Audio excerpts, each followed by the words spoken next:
Salam salam outsider, le débrief commence maintenant. Manchester United l'emporte aujourd'hui 3-1 sur le terrain de Tottenham. Si je ne me trompe pas, ça fait un 23e match d'affilée à l'extérieur sans défaite pour les joueurs de Ole Gunnar Solskjaer. Cette équipe-là voyage très bien aujourd'hui en Angleterre. À un moment donné, il faut qu'on soit très sérieux. Avant de parler du match en tant que tel, j'ai envie de parler de l'arbitrage. Parce que je suis désolé, je ne comprends pas le but qui a été annulé. Le premier but qui a été annulé de Edinson Cavani, je ne suis pas d'accord. Il va falloir commencer à être logique. On est tous d'accord sur le fait que McTominay, il a giflé Son. Si tu me dit que McTominay a giflé Son, mais moi ça, je le sais, je l'ai vu, sincèrement je l'ai vu. Est-ce qu'il y a des Sénégalais au Sénégal? Franchement, c'est-à-dire qu'il y a des choses qui sont évidentes. On a tous vu que le boy McTominay, il a giflé Son. Cependant, aujourd'hui, au football, les arbitres doivent faire preuve de discernement et le discernement doit les amener à interpréter les actions.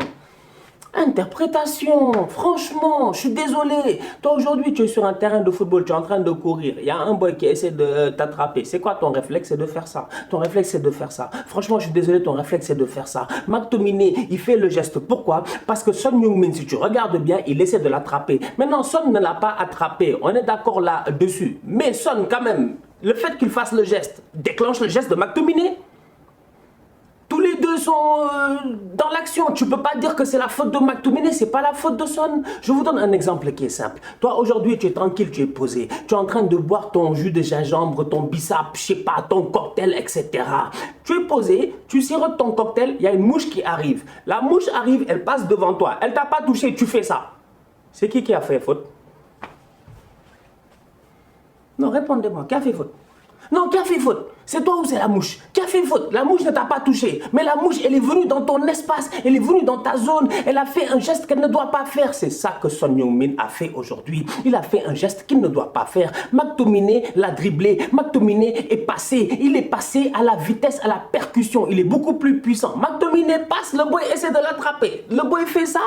L'arbitre annule le but. Je suis désolé. On peut débattre jusqu'à demain. À mon humble avis, aujourd'hui, l'interprétation est importante. Les arbitres doivent apprendre à interpréter les actions. Si Son Heung-min ne touche pas McTominay, si Son Heung-min fait que courir derrière McTominay, s'il n'y a aucun geste du bras de Son Heung-min pour essayer de retenir McTominay, je doute du fait que McTominay fasse ça. Voilà. C'est mon avis. On peut ne pas être d'accord. Mais pensez à la mouche. Pensez à la mouche. La prochaine fois que vous allez manger un truc tranquillement posé à la plage et tout ça, qu'une mouche va passer, pensez à moi.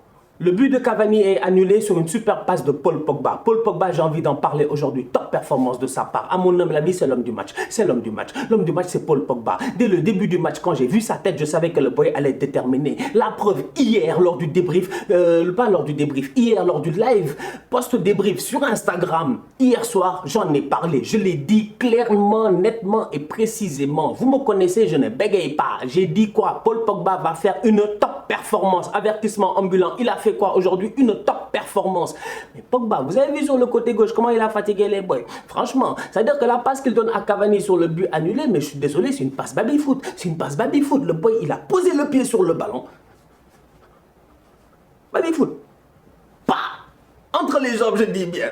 Il donne à Cavani en profondeur dans la surface de réparation dans un mouchoir de poche. La finition, elle est sensationnelle. Aujourd'hui, Paul Pogba, sur le troisième but, c'est encore lui. Aujourd'hui, Paul Pogba, il était sur le côté gauche. Il a été très dangereux. Le gars, il n'est pas très rapide, mais on sait très bien qu'il a une super protection de balle, il sait dribbler et en 1 contre 1, c'est difficile de lui prendre le ballon. Donc Pogba, tu peux jouer avec lui en pivot. En plus de ça, il a toujours des bons mouvements. Il est très intelligent. Donc franchement, Paul Pogba, il a joué face à Mourinho. Encore une fois, il était déterminé. Mourinho, sa bête noire, c'est Pogba.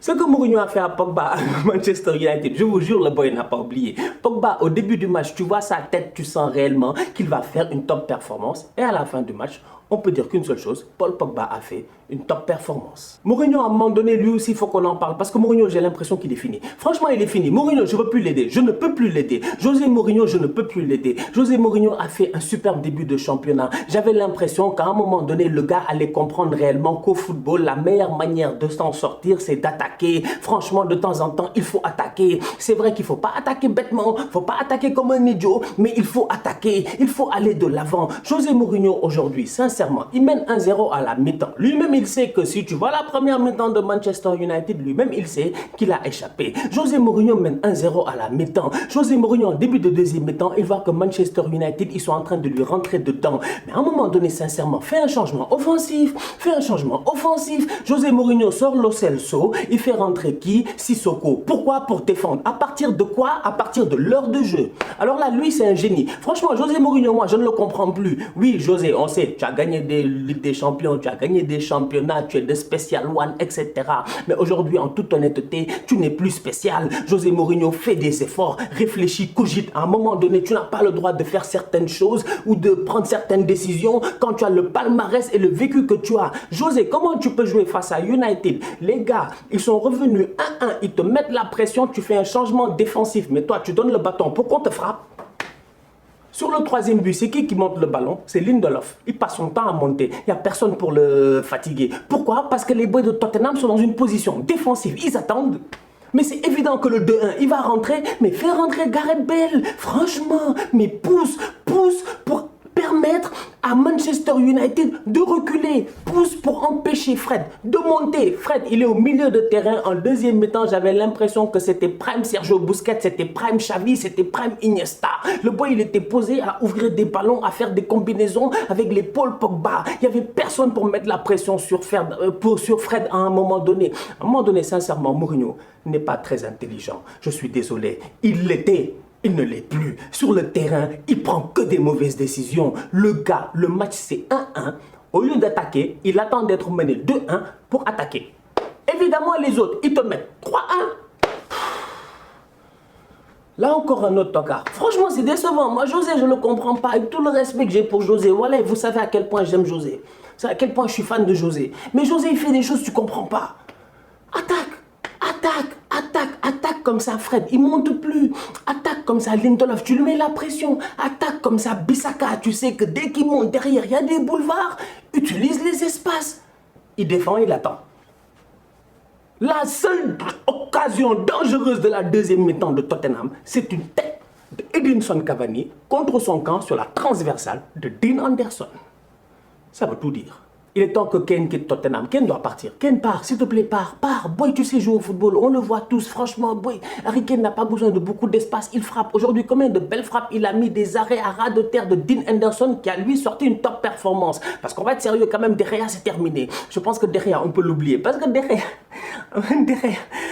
Gea a tellement déconné que franchement, c'est mérité que Dean Henderson, ces temps-ci, il enchaîne les matchs. Il joue les gros matchs en championnat et tout ça. Bon, De Gea, on lui a donné des matchs d'Europa League, mais je pense réellement que la saison prochaine, Dean Henderson sera le numéro 1 de Manchester United. Donc aujourd'hui, Harry Kane, tout ça, la Lesson, ils ont testé Dean Henderson. Mais quand je vois le talent de Harry Kane, j'ai mal. Harry Kane, franchement, barre-toi. Kane part. Va chercher un club, va chercher un autre club, franchement. Kane, aujourd'hui, c'est un superbe attaquant, mais il ne peut pas continuer comme ça dans un club qui ne gagne rien. Tottenham n'a jamais rien gagné. C'est-à-dire que moi, je peux parler. Hein. Je dis, Arsenal, durant les 10 dernières années, on a récupéré combien de FA Cup? Nous, on récupère au moins des coupes d'Angleterre. Tottenham, ils gagnent rien. Eux, ils gagnent rien. Absolument rien. Dans quelques semaines, il va aller en finale, je dis bien, de Coupe de la Ligue, si je ne me trompe pas, face à Manchester City. Ils vont se faire taper. Vous allez voir. Franchement, City va leur marcher dessus. Donc aujourd'hui, je suis désolé, José Mourinho, à mon humble avis, il est terminé. Il est en train de pourrir en fait la carrière des boys là. Parce que les Harry Kane là, sincèrement, ils méritent de jouer dans des équipes où il y a du soutien offensif. Dans des équipes où tu n'es pas obligé de faire tout seul tous les efforts, franchement. Edinson Cavani, je pensais qu'il était cramé, je pensais qu'il était fini. Mais Edinson Cavani, quand même, il joue un match sur 10. Mais quand il joue ce match-là, il donne tout ce qu'il a. Aujourd'hui, franchement, top performance de Cavani. Ah ouais, mais Cavani, quand même.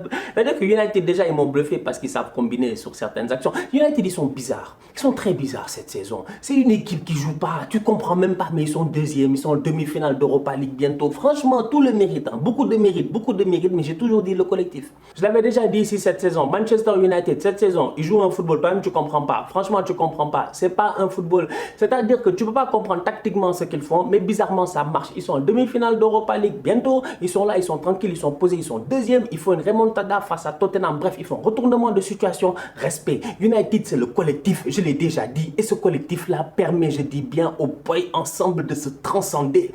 United a gagné 28 points dans des matchs qu'ils étaient en train de perdre. dans des matchs qu'ils étaient en train de perdre cette saison, ils sont allés chercher 28 points. C'est-à-dire qu'ils étaient menés au score, mais à la fin du match, on ne les a pas tapés. Ils sont allés chercher, je dis bien, 28 points. Regardez le classement. Tottenham a perdu 18 points dans des matchs qu'ils étaient en train de gagner. Ça veut tout dire. Ça veut tout dire. Ça veut absolument tout dire. Tottenham, c'est pas possible. Mourinho, chaque fin de match, on le reprend. On le reprend. Chaque fois qu'il mène au score, on le reprend en fin de match, sincèrement. Mourinho peut mener 4-2, il reste 15 minutes, il va prendre 2 buts. Pourquoi? Parce qu'il fait tout le temps les mêmes changements défensifs. La famille, on se capte très bientôt pour un nouveau débrief. D'ici là, continuez à liker, on continue à partager. On s'abonne, on s'abonne, on s'abonne. On est ensemble, on reste en santé. Tous outsiders.